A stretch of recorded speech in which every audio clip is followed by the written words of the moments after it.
I pulled into the employee lot at Yellowstone's thermal monitoring station on a Tuesday morning in late April, diesel engine ticking as it cooled. The building sat low against sagebrush hills, prefab construction with that government-issue beige siding that looked the same whether you were in Wyoming or Nevada or anywhere else the Forest Service planted a field office. Mountains still held snow at elevation. Air smelled clean and sharp, pine resin and sulfur mixing in a way I'd need to get used to. Thermal features specialist. That's what my hiring paperwork said. Fancy title for someone who'd be spending most days checking water temperatures and pH levels, making sure Old Faithful wasn't about to blow a gasket. I'd finished my master's in geological sciences 8 months back, spent the winter applying to mining consultancies and petroleum companies. This was supposed to be temporary. Seasonal work to pad the resume while I waited for something real to open up. Except Grandpa Francis died in February. Heart attack, sudden and complete. And somehow that changed everything. I'd grown up 3 hours south in Jackson, spent summers hearing his stories about working this same park. Never understood why he'd stayed his whole career when he could have made twice the salary in private sector. After the funeral, Mom mentioned they still hadn't filled his old position. Said it almost casual, folding his shirts into donation boxes. You could apply if you wanted to spend some time where he worked. So here I was. Not sure if I was honoring his memory or just avoiding real decisions. The monitoring station smelled like burnt coffee and old paperwork inside. Mariah Harper sat at one of the desks, updating logs in handwriting so precise it could have been printed.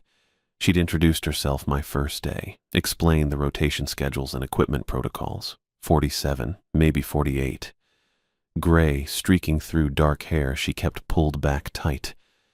The kind of competence that didn't need to announce itself. "Morning," she said without looking up. "Coffee's fresh if you're brave." "How bad?" "Made it myself, so worse than yesterday." She finished her notation, capped the pen. "You've got the Western Loop today. Artemisia Basin through to Obsidian Creek. Should be straightforward." I'd been on the job 6 days, long enough to learn the route markers and equipment checks, not long enough to stop feeling like I was playing dress-up in Grandpa's old life. The uniform fit fine. Khaki shirt, green pants, thermal-resistant boots that still needed breaking in. Specialized monitor clipped to my belt alongside the two-way radio. Everything official and proper. Mariah stood, pulled something from her desk drawer, laminated card about the size of a playing card. She held it between 2 fingers, considering. "There's standard protocols," she said, "and then there's the other ones." "Other ones?" She handed me the card. "Unofficial, not in any manual, but experienced staff follow them." The lamination was yellowed at the edges, creased from being carried in pockets. 6 rules typed in that old dot matrix font, numbered but not explained. 1. Avoid thermal features during temperature inversions. Postpone readings until inversion clears. 2. Never respond to voices calling from unoccupied hot springs or fumaroles. 3. Carry iron filings when investigating unauthorized access to restricted zones. 4. If steam patterns form geometric shapes, document from maximum distance and return to station immediately. 5. Do not approach thermal features displaying violet luminescence regardless of time of day. 6.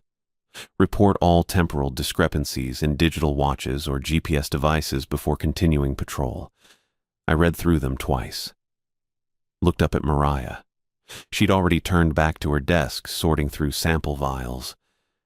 "This is hazing, right?" I said. "New guy gets the weird rules. Everyone sees how long before he catches on. It's not hazing." "Temperature inversions affecting hot spring readings, sure. That's basic atmospheric science. But violet luminescence? Voices from fumaroles?" I tapped the card.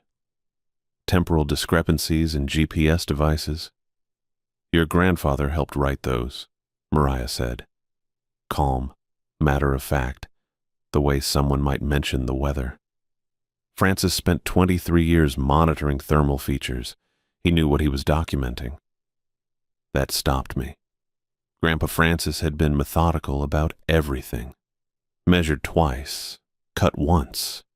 The kind of man who labeled his garage tools and kept maintenance logs for his truck. If he'd helped write these rules, but that didn't make them real. Couldn't make them real. There's got to be explanations, I said. Optical phenomena, acoustic anomalies, electromagnetic interference from the thermal activity affecting equipment. Probably. Mariah pulled her hair tighter, checking the ponytail. Follow the protocols anyway. Even though they sound like something from a campfire story. Especially then. She wasn't smiling. Wasn't giving me that look people get when they're putting someone on, waiting for the reaction. Just steady and certain.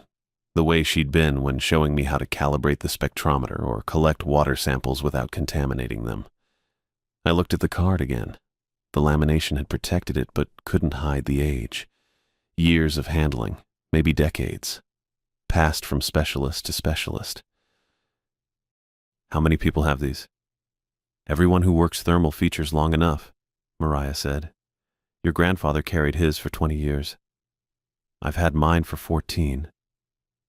And you've actually seen things that made these necessary? She considered that. Pulled her equipment vest from the back of her chair, started checking the pockets. Thermometer, sample vials, notebook, measuring tape, all the normal gear. I've seen things I couldn't explain with standard geology, she said finally. So have most people who work here past their first season. The protocols help you navigate what can't be explained. They keep you safe. Safe from what? From making mistakes that can't be undone. She looked at me directly then, brown eyes serious. I know how this sounds. Francis had the same reaction when he started. Took him 3 months before he stopped asking questions and just followed the rules. 3 months. That matched the timeline in my head. Grandpa had started in June, and his letters home didn't mention anything strange until late September. I'd read through them after the funeral, looking for some connection to the man I'd known. Early letters full of routine observations, standard geological data. Then something shifted. Never explicit, never detailed. Just a change in tone. Like he'd learned something that reframed everything else. I'd figured it was just him settling into the work, finding his rhythm. Maybe it was something else. I'm supposed to just accept this? I held up the card. Carry iron filings and watch for violet lights. You're supposed to keep it with you, Mariah said. What you accept is your business. But the protocols exist for reasons. Better to follow them and feel foolish than ignore them and learn why they matter. She finished checking her vest, pulled it on, settled it across her shoulders the way someone wears familiar weight. I've got the northern section today, she said. Radio if you need anything. Standard check-in at 1300. And if I see geometric steam patterns or hear voices, then you'll follow Protocol 4 or Protocol 2. She said it simple and direct, and you'll be fine. She headed for the door, paused with her hand on the frame. Your grandfather was good at this work, she said. Careful and thorough. Those protocols kept him safe for over 2 decades. Trust that they're built on experience, even if the experience doesn't make sense yet. Then she was gone, boots crunching on gravel as she walked to her truck. I stood there holding the laminated card. 6 impossible rules for impossible situations. The kind of thing you'd laugh about over beers, except nobody was laughing. Mariah treated them with the same seriousness she gave to calibration standards and safety procedures. I slipped the card into my shirt pocket, grabbed my own equipment vest. The western loop wouldn't monitor itself. Artemisia Basin, Obsidian Creek, all the standard checkpoints. Straightforward geological work, just like I'd expected. The card pressed against my chest as I walked to my truck, light enough to forget about, heavy enough to notice. I figured I had time to decide what I believed.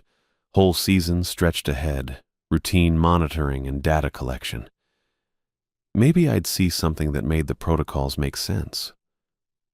Probably I'd just spend a few months checking temperatures and pH levels before moving on to something more legitimate.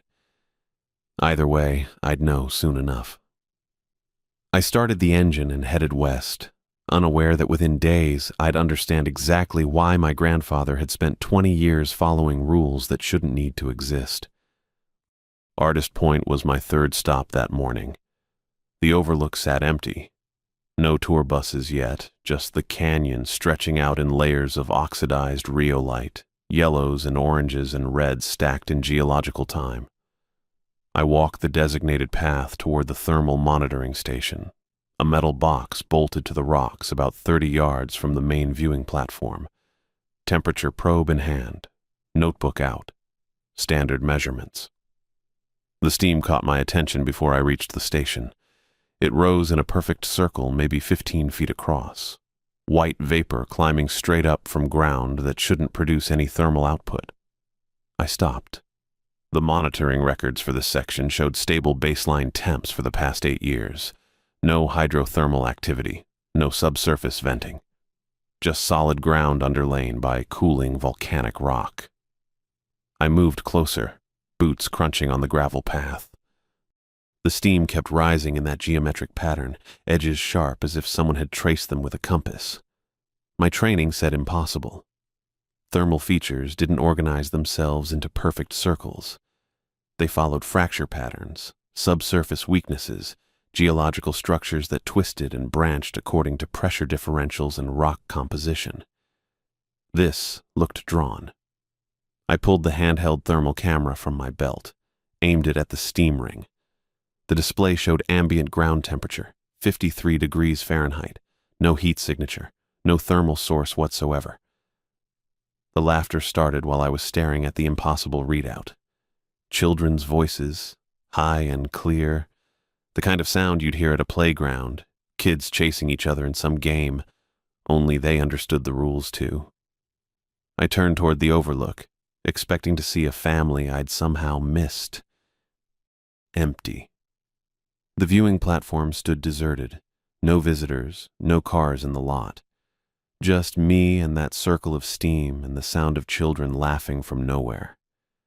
My hand went to the radio before I'd consciously decided to move. The protocols card sat in my shirt pocket. I could feel the laminated edge against my chest. "Harper, this is Russell. You there?" Static crackled. Then her voice, calm and measured. "Copy, Russell. Go ahead." "I've got a thermal anomaly at Artist Point. Steam venting from solid ground with no heat signature. Geometric pattern. Perfect circle." I paused. The laughter continued, echoing off the canyon walls in a way that made my skin crawl. An audio phenomena, voices where there shouldn't be any. The radio stayed quiet for 3 seconds. 4. Then, "Stay where you are. Don't approach the feature. I'm 15 minutes out." She didn't ask me to verify, didn't question the readings, just said she was coming. I stepped back from the steam ring and waited. Mariah's truck appeared in the lot 12 minutes later. She'd driven fast. She came up the path carrying a case I hadn't seen before. Hard-sided black plastic with clasps that looked military grade.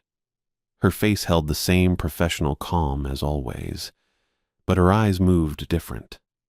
Scanning, assessing. "Still active?" she asked. I gestured toward the steam.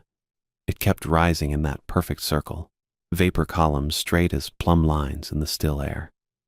She set the case down and opened it. Inside sat equipment I didn't recognize from any geological survey catalog. A handheld device with a screen showing wavelength patterns, sensors on extending arms, something that looked almost like a Geiger counter but with different calibration markings. "What is that?" "Specialized monitoring gear." She pulled out the handheld unit and powered it on. "Your grandfather helped design some of it, after Standard Instruments stopped giving useful data." She walked toward the steam ring. I followed 3 steps behind. The device in her hand started displaying patterns, sine waves overlapping in colors that shifted from blue to violet as she approached. She stopped at the edge of the circle, exactly where the steam began rising, and held the sensor array out. Temporal displacement, she said. 0.73 variance. Ground surface is experiencing time at a different rate than surrounding area. I stared at her. That's not possible. No, it's not. She adjusted a dial on the device. But here it is anyway. The children's laughter had stopped when she arrived. Now the air sat heavy with silence, broken only by the faint hiss of steam. Mariah took readings from 4 points around the circle's perimeter, her movements efficient and practiced. This wasn't her first time dealing with something impossible.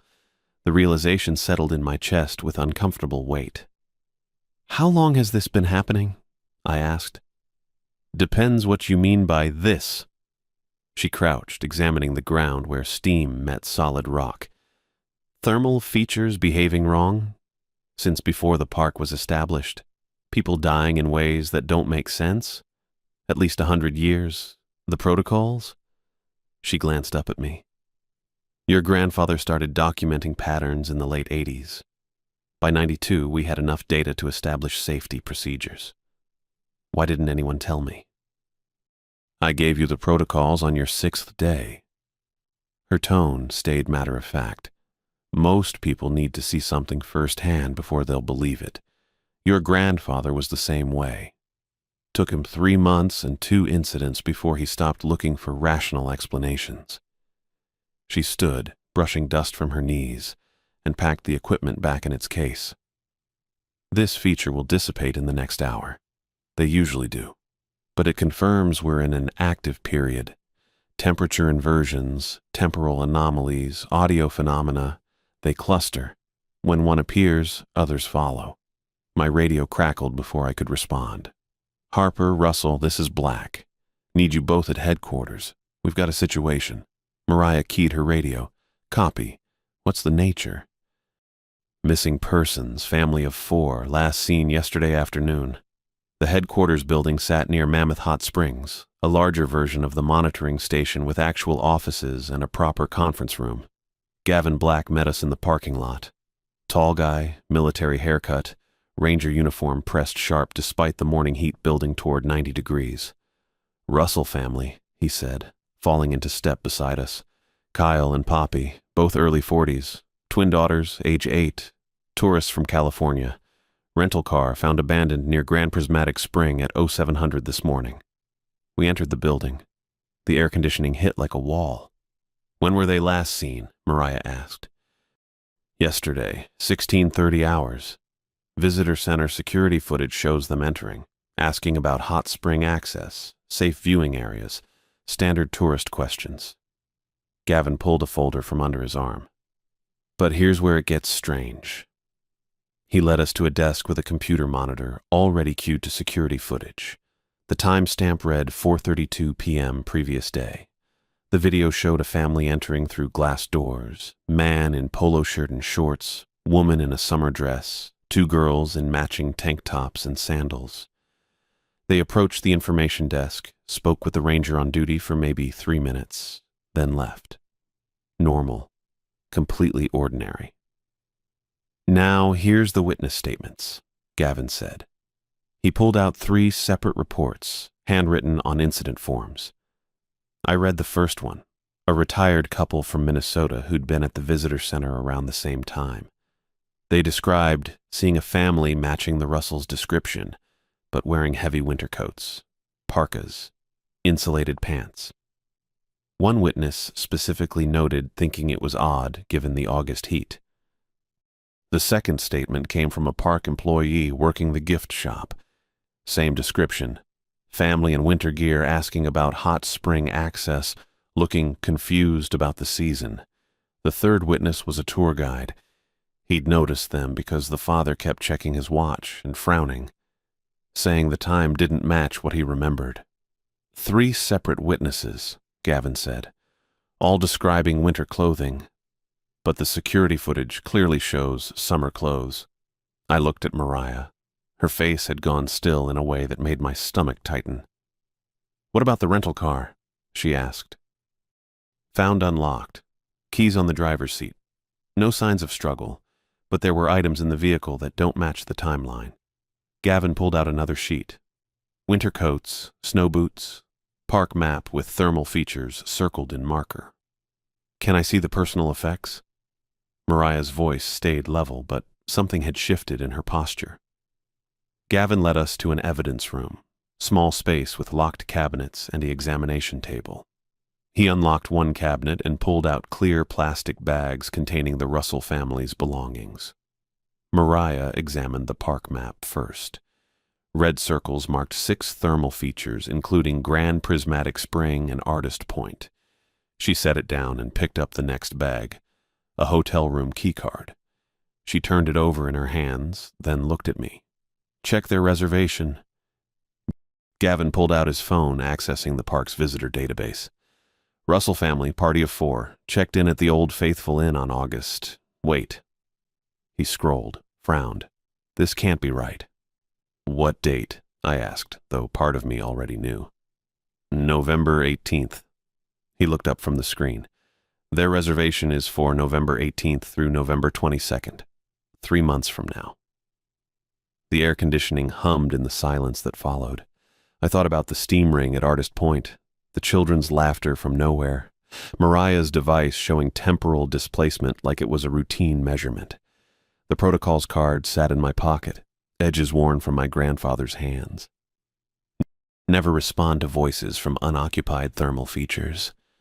Report temporal discrepancies in digital watches or GPS devices. I'd thought they were metaphors. Safety guidelines dressed up in mysterious language to impress new hires. They weren't. The pieces locked together in my head while Black went to call the superintendent. Hotel keycard dated 3 months forward. Witnesses describing winter coats in August. Steam rising from ground that measured ambient temperature. Francis's letters changing tone after 3 months of work. Not metaphor. Not workplace superstition. The thermal features were creating actual temporal distortions. People from different time periods intersecting in the same physical space at the same moment. The Russell family hadn't just gotten lost. They'd gotten displaced through whatever rift connected August to November, walking between months the way most folks walked between parking lots. And something about that intersection was catastrophic enough that Francis had spent 23 years writing protocols to keep people away from it. My hands went cold, despite the evidence room's stale warmth. I'd read those protocols as safety theater. Temperature inversions and violet luminescence treated the same way mining operations treated canaries. Warning signs you memorized without believing you'd need them. But Francis had needed them. Mariah had needed them for 14 years. And now the Russell family was somewhere in the park, displaced across time, because they'd circled 6 thermal features on a map with a reservation dated November. We need to check Protocol 4, I said. Mariah looked up from the marked map, her expression careful. You're ready for that? Don't know that ready matters. I pulled the laminated card from my pocket. The plastic was warm from body heat, edges soft from Francis's decades of handling. Geometric steam patterns. Document from maximum distance and return immediately. Artist Point this morning wasn't geometric, Mariah said. Perfect circle, but not the kind of pattern Protocol 4 addresses. What kind does it address? She stood, folding the map with precise movements. The kind that marks active temporal zones, places where the rifts are opening rather than just echoing. Her fingers smoothed the map's creases.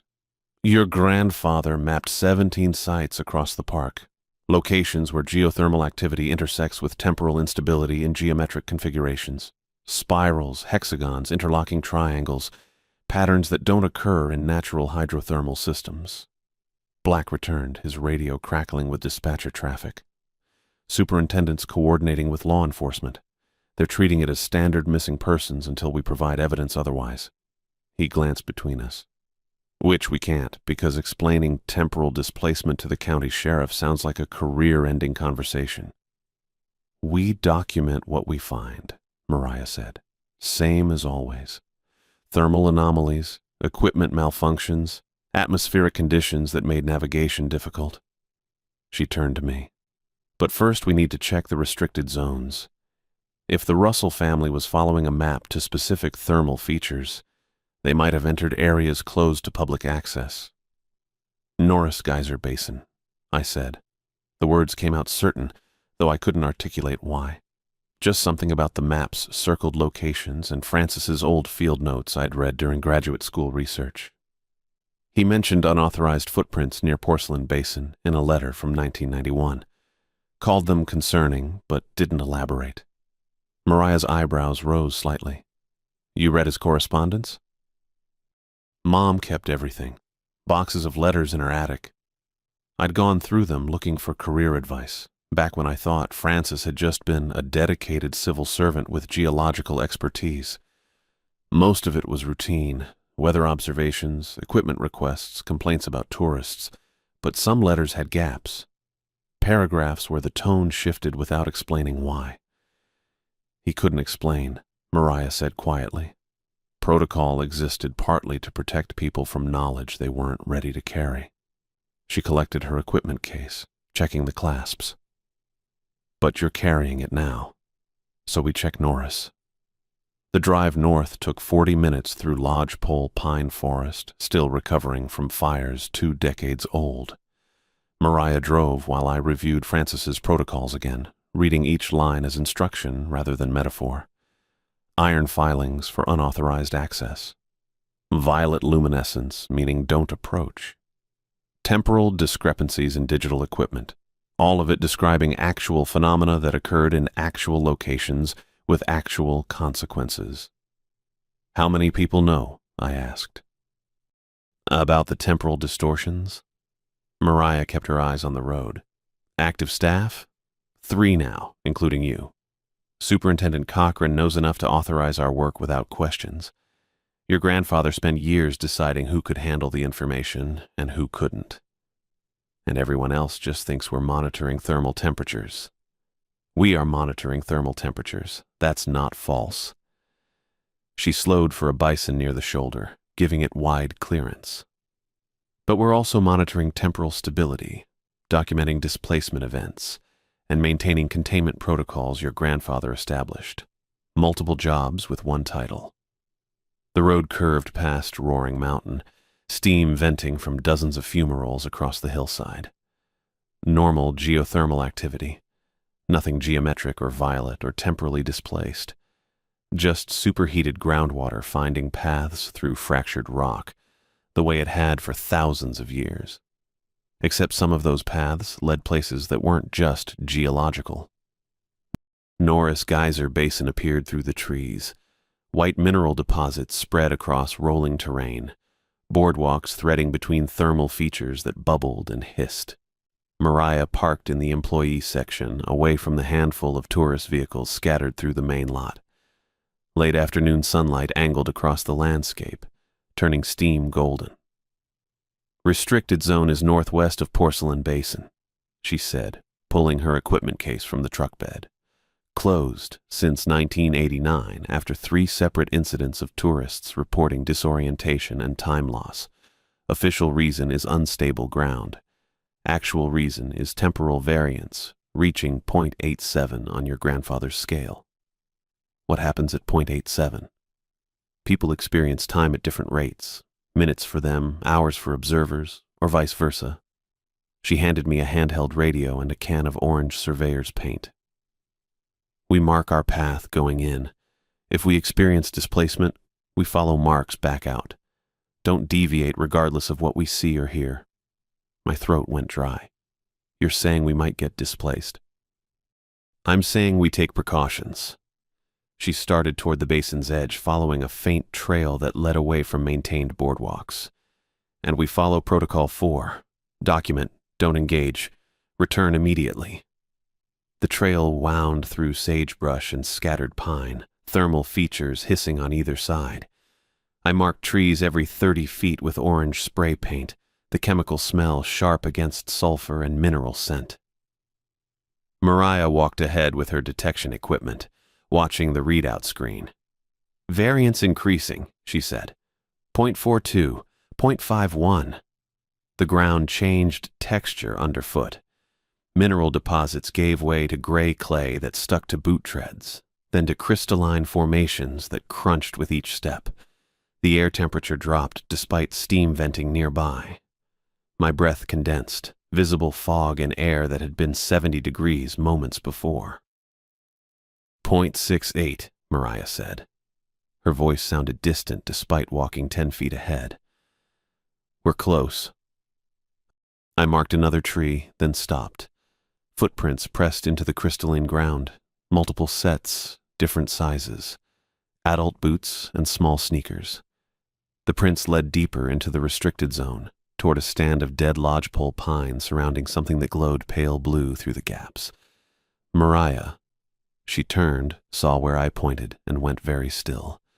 Her equipment screen showed .79 variance, nearly the same reading we'd gotten at Artist Point that morning. We followed the footprints. My hands shook slightly as I marked trees, counting steps, watching the blue glow intensify. The dead pines formed a rough circle around a clearing maybe 40 feet across. In the center, a hot spring bubbled with water that glowed blue-white, bioluminescent and wrong.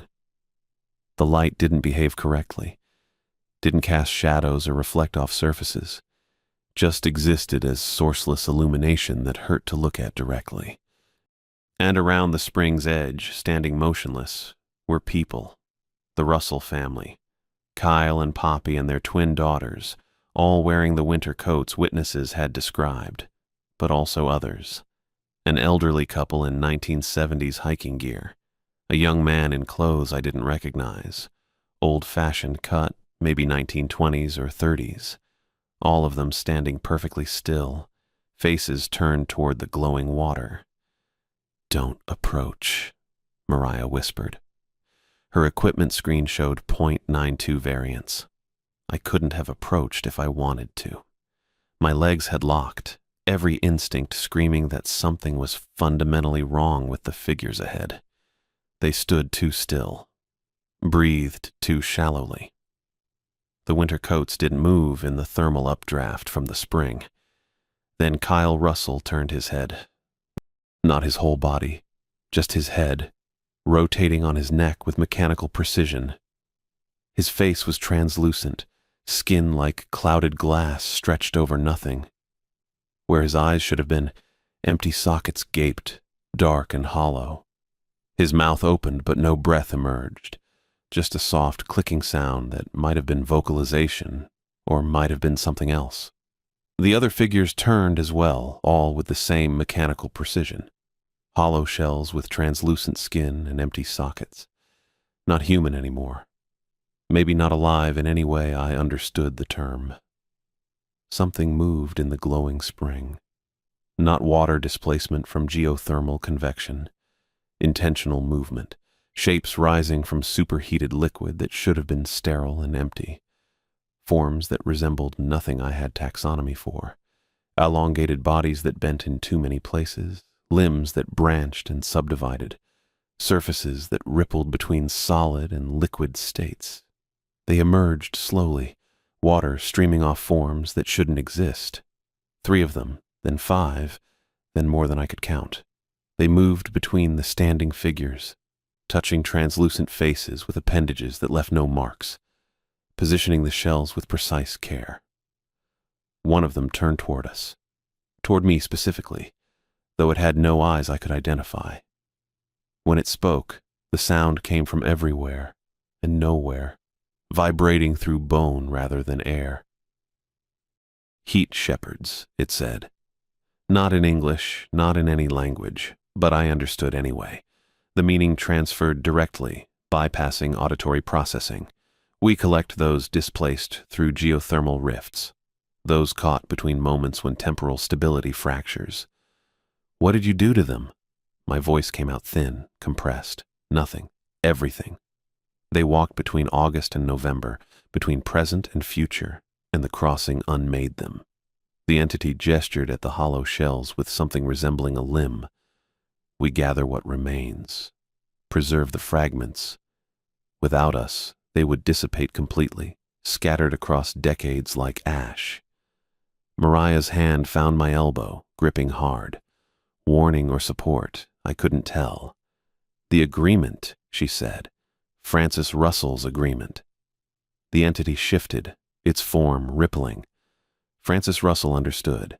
The portals have existed since before your species named this place. Ancient thermal vents that penetrate not just Earth, but time itself. We emerged through them seeking heat, seeking temporal gradient to sustain our existence. We had no interest in your kind until your kind began falling through, displaced and dying. So you collect them, I said. Keep them as shells. We preserve what we can. The alternative is complete dissolution. The entity moved closer, stopping at the clearing's edge. Mariah's grip tightened. Francis Russell made covenant. His bloodline would maintain containment protocols, document temporal variants, prevent unnecessary crossing. In exchange, we would gather the displaced, preserve their fragments, prevent cascade events where rifts expand beyond control. The word settled into my chest with the weight of geology, sedimentary layers compressing into stone. His bloodline, I repeated. He had no children when he made covenant, but he knew children would come. New grandchildren would follow. The entity's form stabilized slightly, almost solid. Knew someone would return to maintain what he built. My grandfather's letters. The position staying unfilled after his death. My mother mentioning it casually, like coincidence rather than design. The job offer arriving exactly when petroleum positions fell through. Exactly when I needed employment. Exactly when I was vulnerable to accepting work I'd previously considered beneath my qualifications. Francis had orchestrated everything. Not just the protocols and the equipment and the monitoring systems, but my entire path back to Yellowstone. He'd traded his bloodline's service for temporal containment, then spent decades ensuring his bloodline would continue that service after his death. I hadn't returned to Yellowstone for a job. I'd returned to activate an inherited obligation that had been waiting for me since before I was born. The entity's hollow form shifted, steam curling from joints that shouldn't exist. Its voice vibrated through my ribs again, not words, but meaning transmitted directly through bone. The covenant requires maintenance. Your bloodline preserves barriers. We gather the displaced before cascade events unmake entire seasons. I wanted to step back. Couldn't. My boots felt welded to the crystalline ground. Burning seasons approach. Geothermal pressure builds beneath containment thresholds. Rifts open where August touches November, where spring bleeds into winter. Travelers cross without understanding. They walk between timelines, and the crossing unmakes them. The Russell family stood motionless at the spring's edge. Kyle's translucent face showed no expression. The twin daughters hadn't moved since we'd arrived. We preserve fragments, prevent complete dissipation. Your grandfather understood necessity. He mapped 17 intersection points, established protocols to minimize crossings. But containment requires active intervention during burning seasons. Mariah's hand closed around my wrist. Her grip was iron tight. The entity extended one branching limb toward the hollow figures. These wandered through Grand Prismatic during yesterday's inversion. The rift opened at 1607. They crossed at 1643. November air temperature was 28 degrees. August was 71. The differential unmade cellular cohesion. My stomach turned over. The technical description made it worse somehow. Clinical, precise. Others arrive during each burning season. We gather them before fragments scatter completely. Prevent temporal contamination. Your grandfather mapped safe routes through active periods. Established evacuation protocols. But collection requires coordination. We cannot manifest outside thermal zones, cannot cross iron barriers, cannot pursue those who understand the protocols. The second entity emerged further from the spring, its form condensing from steam into something almost solid. Translucent skin revealed currents of superheated water flowing beneath the surface. We require assistance. Your bloodline maintains surface access, identifies displaced travelers, guides them to collection points during burning seasons before cascade events begin. No. Mariah's voice cut through the bone vibration communication. Francis never agreed to active collection. The covenant covered documentation and containment only. The first entity's eyeless face turned toward her. The blue-white glow intensified. Francis Russell understood necessity, wrote protocols to prevent crossings. But burning seasons increase in frequency, geothermal pressure builds, rifts open spontaneously. The displaced wander further from thermal zones. Fragment dispersion threatens temporal stability. A third entity surfaced, then a fourth. They rose from the glowing water with movements that defied physics, joints bending backward, limbs extending beyond reasonable proportion. The crystalline ground beneath my boots vibrated, not earthquake tremors, something else. The air temperature dropped another 10 degrees in seconds. This season's pressure exceeds previous thresholds. 17 intersection points showed geometric patterning. More rifts will open. More travelers will cross. We require collection assistance before November bleeds into August permanently. Mariah's grip on my wrist tightened until bones ground together. She pulled backward. One step, then another. Russell, we're leaving. Now. The entities moved, not walking, flowing across the clearing with impossible speed.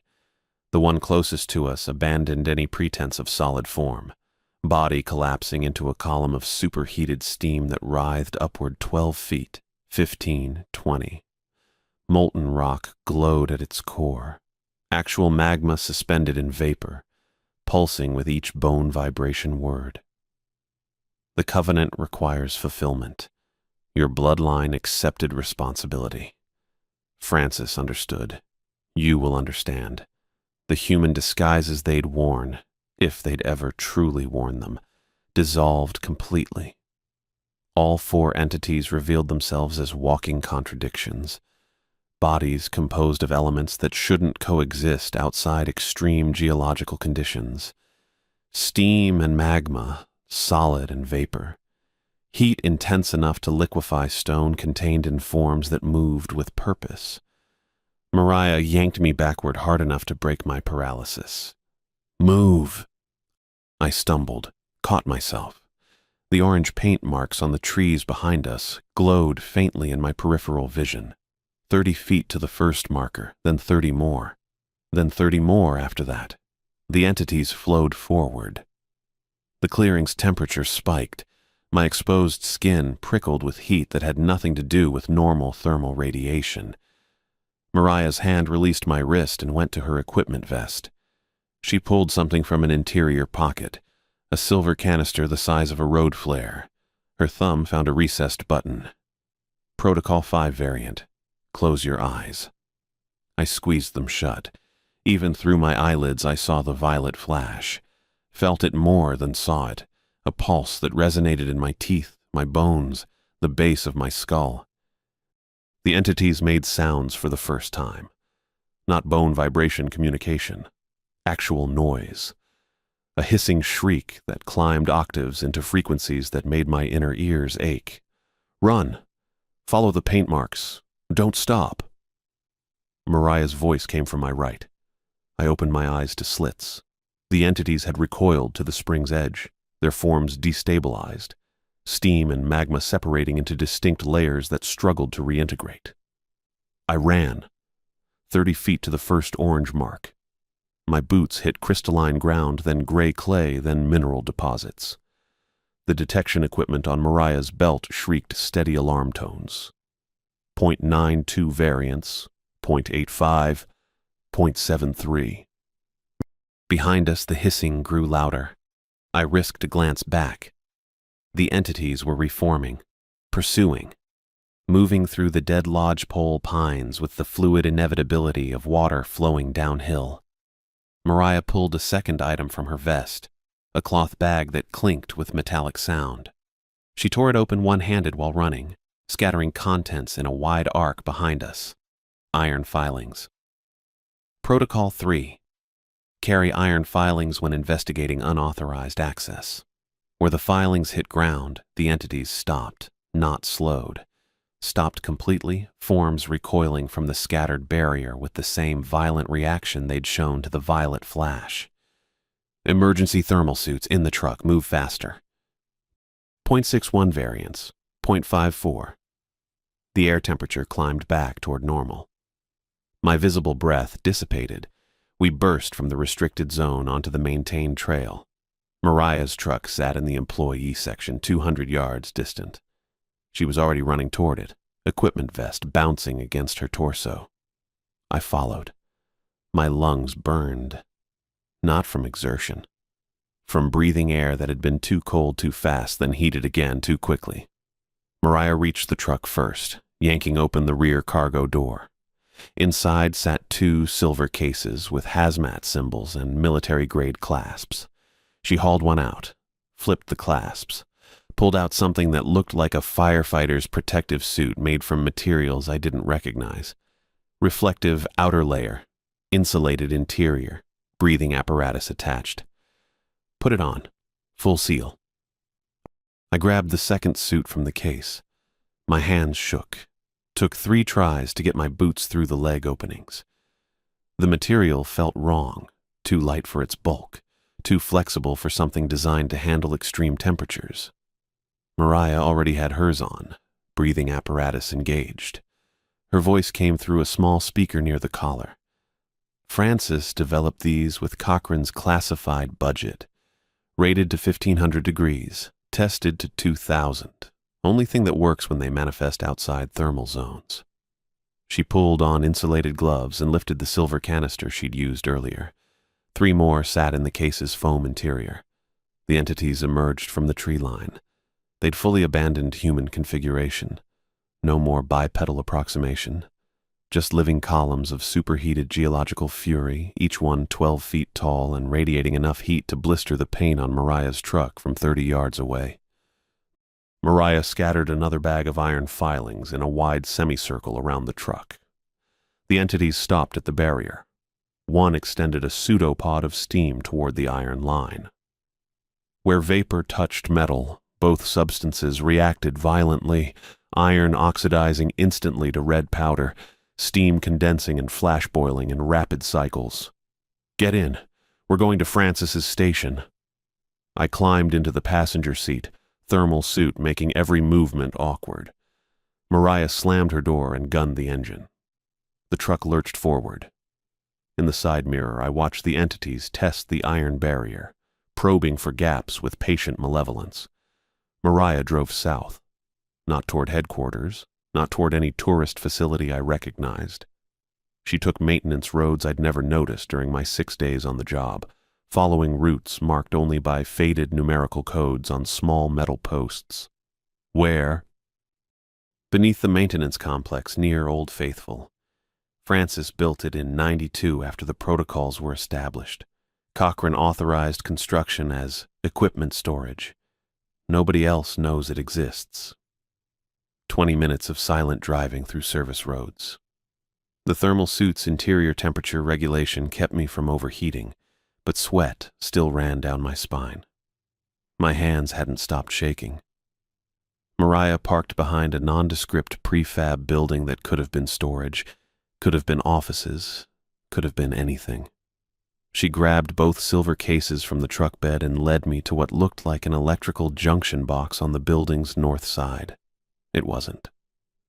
She opened the metal cover to reveal a numeric keypad. Entered 8 digits. The ground beside the junction box shifted, a section of concrete 3 feet square sinking downward with hydraulic precision, revealing steel stairs descending into darkness. Francis's research station. Everything he documented in 43 years. Come on. The stairs went down 20 feet. Motion sensor lights flickered on as we descended, revealing a space larger than I'd expected, 30 feet by 40. Drop ceiling with fluorescent panels, filing cabinets lining 3 walls, a desk with 2 computers, one modern, one clearly from the 90s. Cork boards covered with maps, photographs, handwritten notes in Francis's precise printing. Mariah set down the cases and removed her breathing apparatus. I did the same. The air smelled stale, climate-controlled but unused recently. Cochran and I are the only ones who've been here since Francis died. He wanted you to see it when you were ready. Guess ready came faster than expected. I walked to the nearest filing cabinet, pulled open the top drawer. Manila folders packed tight, each one labeled with dates and locations. I pulled one at random. June 1994, Norris Geyser Basin, family of 3. Inside, photographs of a hot spring with geometric steam patterns, witness statements describing a family asking about the new visitor center that had been demolished in 1987, credit card receipts dated 2 months in the future, a map with handwritten notes in Francis's printing, rift opened 1410, shears closed, 1547 shears variance peaked at 0.91. Family entered thermal zone at approximately 1430. Not recovered. I pulled another folder. September 1998. Artist Point, elderly couple. More photographs. More witness statements. A hotel registration for dates that didn't exist. September 31st. A note. Both subjects reported winter conditions, while temperatures recorded at 68 degrees. Last seen near steam vent, showing violet luminescence. Protocol 5 established following this incident. Another folder. Another. Another. Each one the same impossible pattern. Families vanishing near thermal features, making reservations for non-existent dates, asking about facilities destroyed years earlier, describing weather conditions that didn't match recorded data. How many? My voice came out hoarse. Mariah stood at the desk, booting up the modern computer. 73 documented cases since Francis started keeping detailed records in '89, but the pattern goes back further. He found incident reports in park archives from the 20s, the teens, even 1880s survey journals mentioning travelers who walked into steam and vanished as though swallowed by the earth itself. The computer screen illuminated her face. She pulled up a database, custom software, clearly Francis's work. Rows and columns of data, dates, locations, variance measurements, outcomes. Most of the outcome column read the same. Not recovered. Your grandfather spent 43 years documenting this, mapping the intersection points, establishing protocols to prevent crossings, training staff who could handle the information, all while maintaining his covenant with things that shouldn't exist. She turned to face me. The thermal anomalies aren't recent, Russell. They've been happening since geothermal activity first created conditions for temporal rifts, since before the park was established, before anyone understood what they were dealing with. I opened another cabinet drawer, found folders dating back to the early 90s, then the late 80s, each one meticulously documented. Photographs, witness statements, measurements taken with equipment that must have been cutting edge for its time. Francis had known. For decades. He'd mapped every disappearance, cataloged every impossibility, built an entire hidden archive of phenomena the public never suspected existed, and he'd arranged for me to inherit it all. I pulled another drawer open. Metal runners scraped against the frame, loud in the underground quiet. Inside sat rolled maps secured with rubber bands, their edges yellowed and brittle.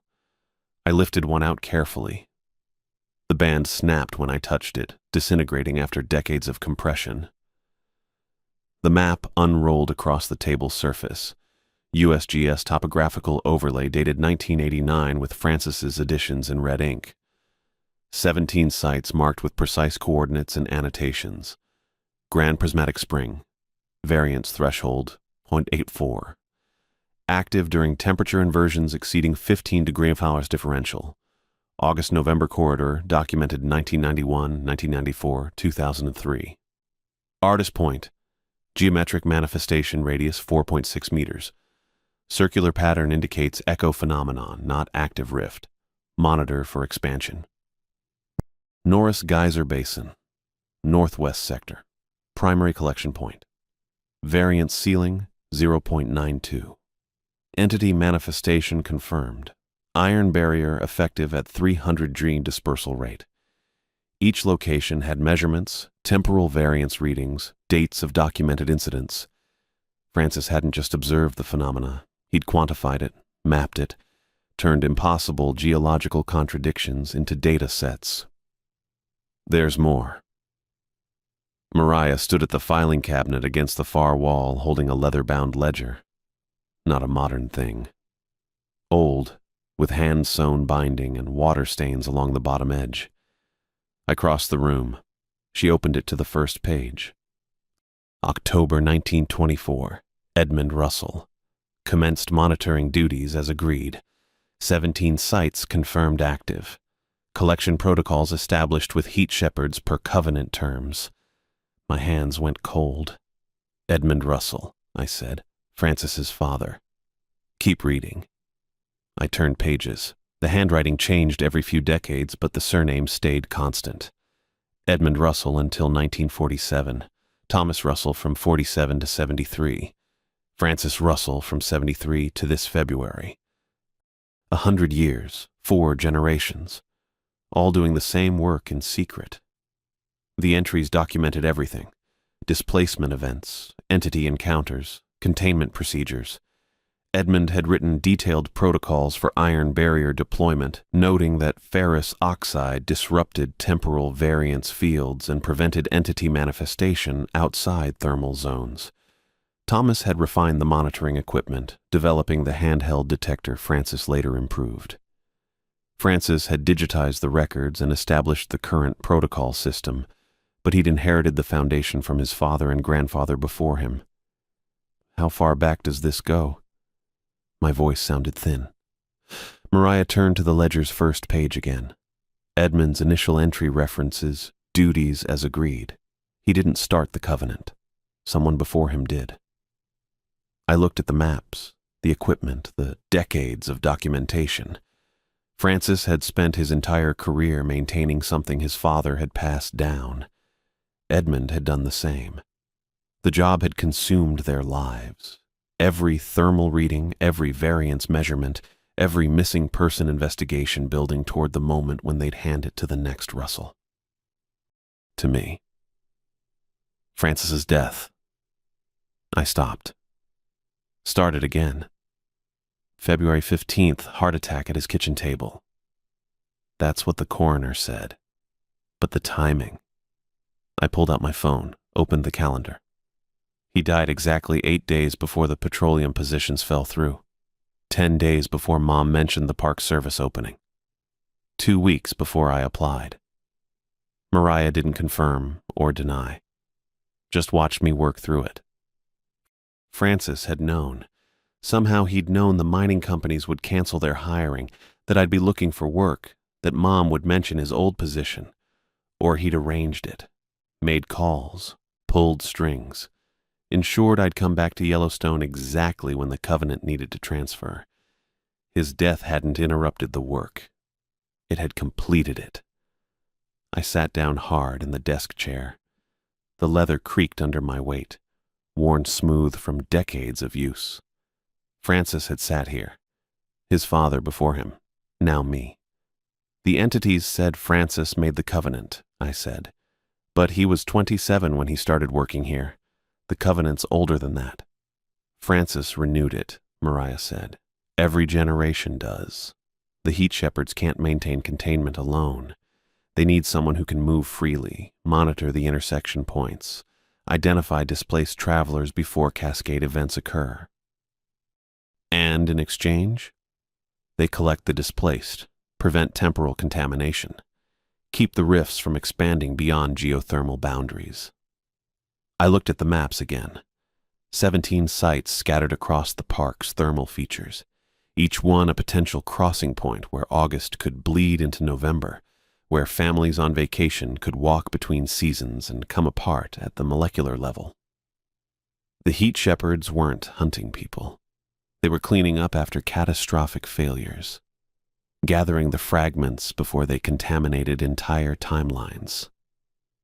They're not the threat, I said. No. The rifts are. The temporal instability. The burning seasons.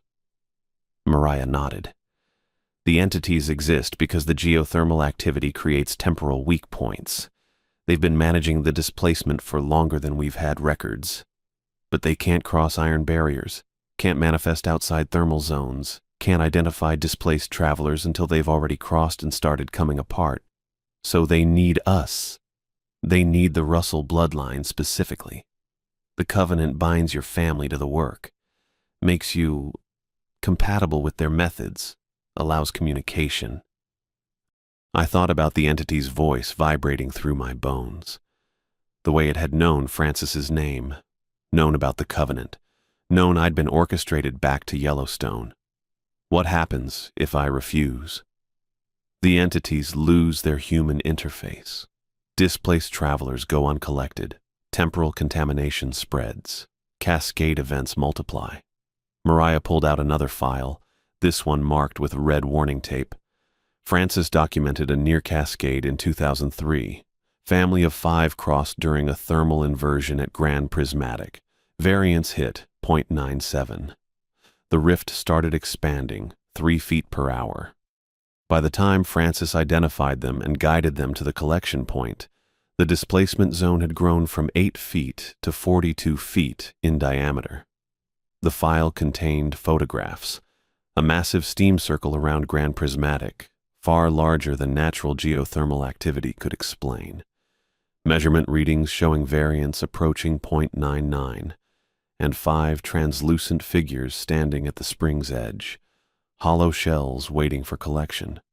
If the variance reaches 1.0, Mariah said, the temporal boundary collapses completely. 2 time periods occupy the same space simultaneously. Everything within the zone becomes unmade. How large would the zone get? Francis calculated a full cascade event could consume the entire thermal basin. Maybe larger. Hundreds of square miles where time stops functioning correctly. Everyone inside displaced, unmade, transformed into fragments. I set the file down carefully. My hands wanted to shake, but I kept them steady. This wasn't about fighting supernatural entities or containing dangerous spirits. The heat shepherds were doing their job. They'd been doing it for centuries, maybe longer, but they couldn't do it alone. They needed someone who could monitor the intersection points, identify displaced travelers early, guide them to collection zones before the rifts expanded beyond control. They needed someone who could prevent the crossings in the first place. The protocols, I said, they're not just safety guidelines. No, they're containment procedures. Each one addresses a specific type of temporal instability. Mariah pulled the laminated card from her pocket. Protocol 1. Temperature inversions create the atmospheric conditions for rifts to form. Protocol 2. Voices from unoccupied features indicate echo phenomena, temporal audio bleeding between time periods. Protocol 3. Iron filings disrupt variance fields and prevent entity manifestation. Protocol 4. Geometric steam patterns mark active rift zones. Protocol 5. Violet luminescence indicates variance exceeding 0.85. Protocol 6. Temporal discrepancies in digital equipment signal proximity to displacement zones. Every rule Francis had written came from direct experience, from decades of monitoring, measuring, documenting, from watching people cross between seasons and come apart, from trying to prevent it from happening again. My role isn't to fight the heat shepherds, I said, stating it clearly, making sure I understood. It's to work with them, monitor the thermal features, identify displaced travelers before they cross completely, guide them to collection points while they can still be preserved. Yes, and if I can't reach them in time, Mariah's expression didn't change. Then they become what you saw at Norris. Hollow shells. Fragments the entities preserved to prevent complete dissipation and temporal contamination. The Russell family. The elderly couple in 1970s hiking gear, the young man in Depression-era clothing, all of them displaced, unmade, collected, all of them beyond saving, because no one had identified them early enough. No one had guided them away from the rifts before they crossed. No one had been monitoring the intersection points when the variance spiked and the boundaries collapsed. The thermal features weren't just geological phenomena. They were conduits between different time periods, powered by geothermal energy and temporal instability. And they required constant monitoring, constant intervention. Someone who could read the variance patterns, predict when rifts would open, prevent travelers from crossing during burning seasons when the boundaries grew thin. Someone from the Russell bloodline, bound by covenant to maintain the work. I looked at the maps, the equipment, the decades of documentation filling Francis's hidden archive. Everything he'd built, everything his father and grandfather had maintained before him. A century of secret work protecting people from temporal catastrophes they'd never know existed. Now, mine to continue. I met with Superintendent Cochran 3 days after the Norris encounter. Her office sat on the second floor of the administration building near Mammoth Hot Springs, windows overlooking the terraced formations that had been depositing travertine for thousands of years. She'd cleared her afternoon calendar. "Your grandfather sat in that same chair in 1973, she said. Didn't offer coffee or pleasantries. Told me the whole story when I transferred here in '94.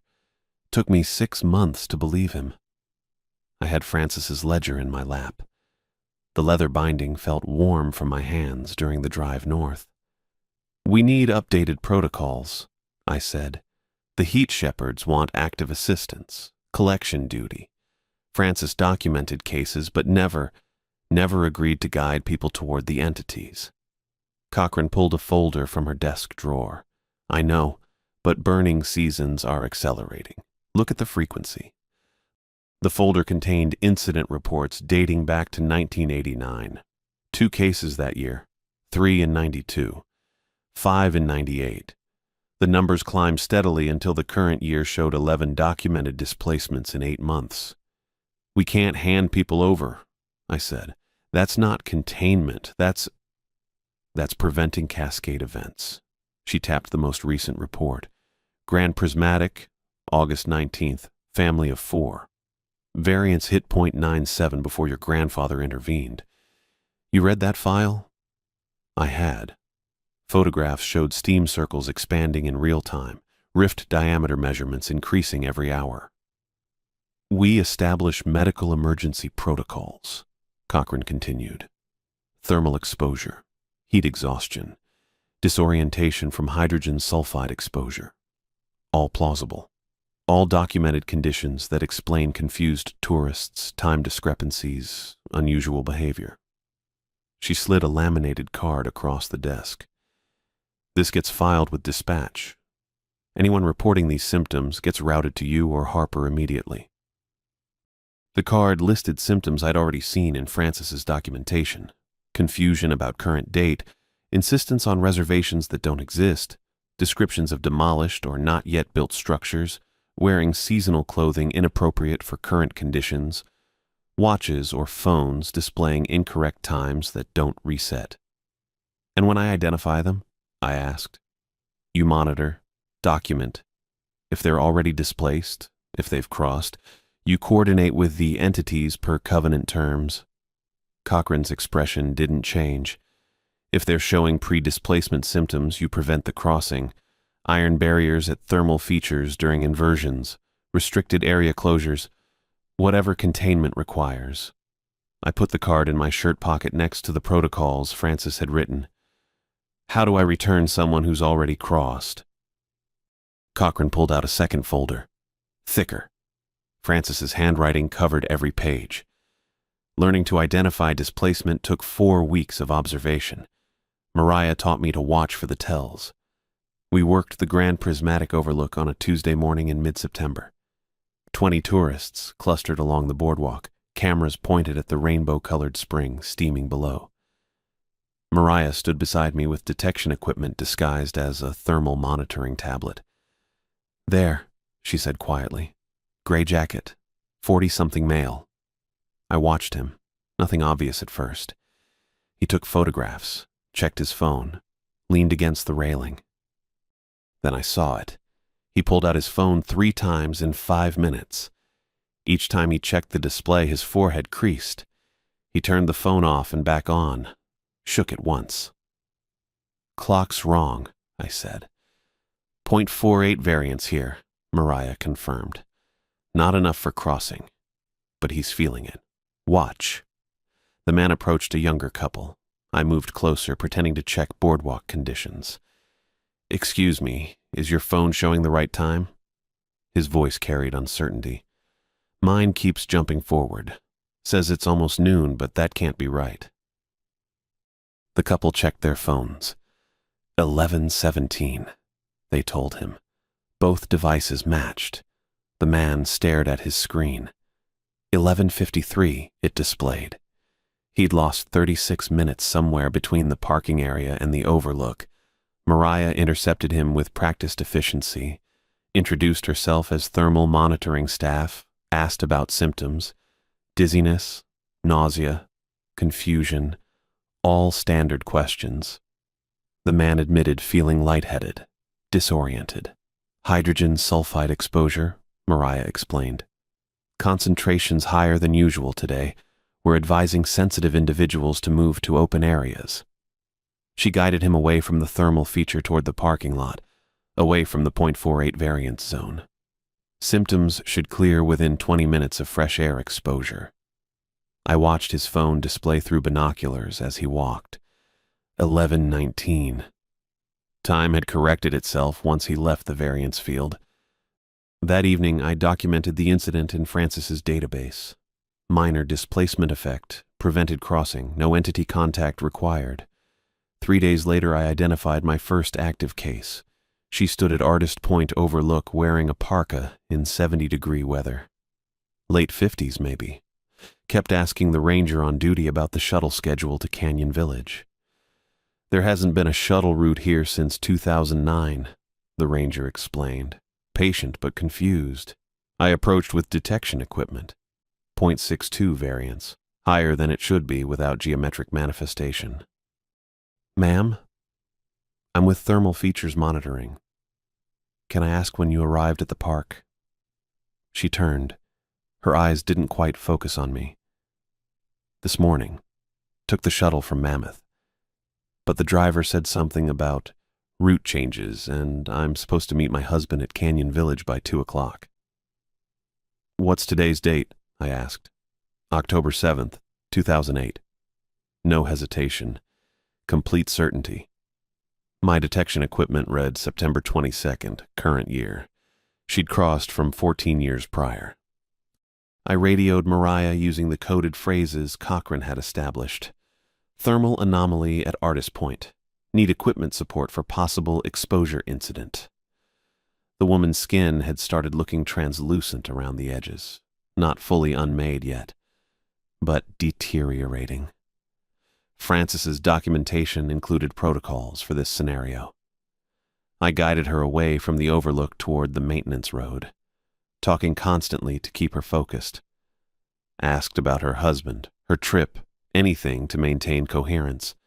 Mariah arrived with the equipment cases and iron filings. "We need to get you to medical attention," Mariah told her. "Use the thermal exposure story." The woman followed us, confused but compliant. We drove north to Norris, the restricted zone, .92 variance at the collection point. The heat shepherds were waiting when we arrived with the woman walking between us. They'd learned to maintain more stable forms during collection. Still wrong, still impossible, but less immediately threatening.